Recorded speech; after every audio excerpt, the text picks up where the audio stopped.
Overweight for most of her life, Ashley Deasey tipped the scales at 260 pounds her 8th grade year and decided to change. This is her story. 260 pounds. This was the weight I was a few ounces shy of when I realized that I needed to trim my waistline.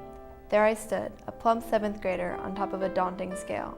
Until that moment, I had always assumed myself just to be a larger size than my peers. I was getting my first taste of reality, and it was very bittersweet. While the idea of obesity and its risk factors scared me, the idea of feeling healthier and better about myself was pretty exciting from the get-go. I faced the mirror and began to think of how my life was about to take on a drastic turn.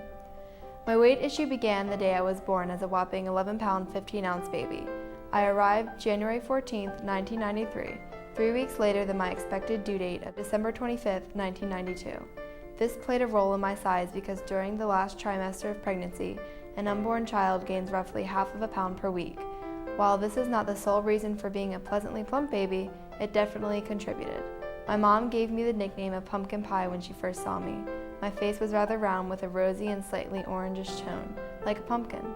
Aside from being born with a little extra baby fat, I developed a condition called Kohler's disease when I was about 3 years old. It wasn't serious, but it caused quite a bit of discomfort in my left foot. I was your typical active little tyke, but when the pain struck, it made getting exercise difficult. On top of those two factors, I was the pickiest eater imaginable.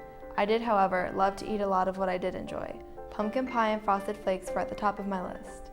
Living the life of a toddler wasn't too bad until it was time to be sent off to school.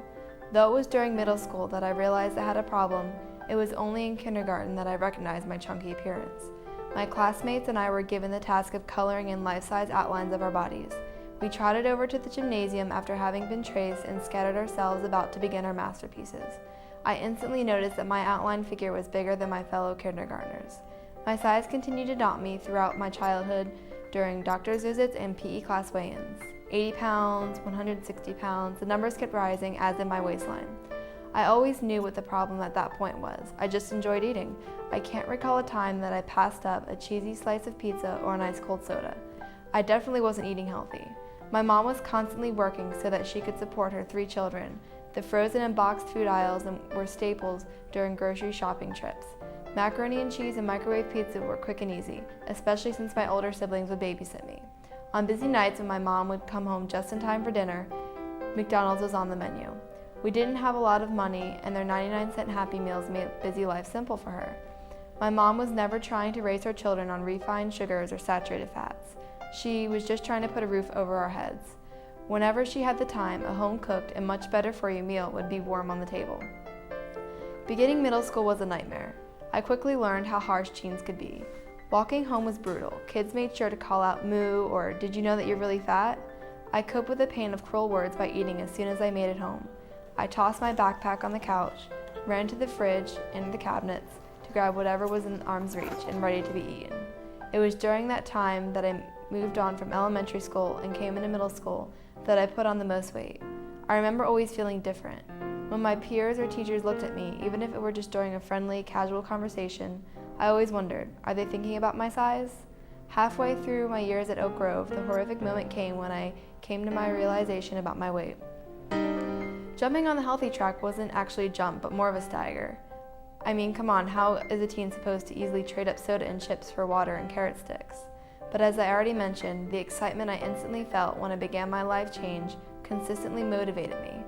With that sense of mind, I started out by making small but smart choices. At lunch, I would decide that I didn't need the second soda.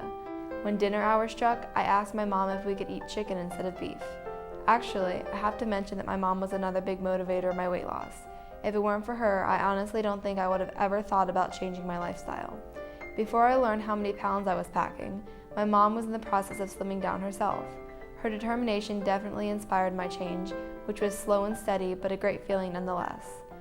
While I was still a heavy kid during 8th grade, I was happier because the number on the scale was getting smaller.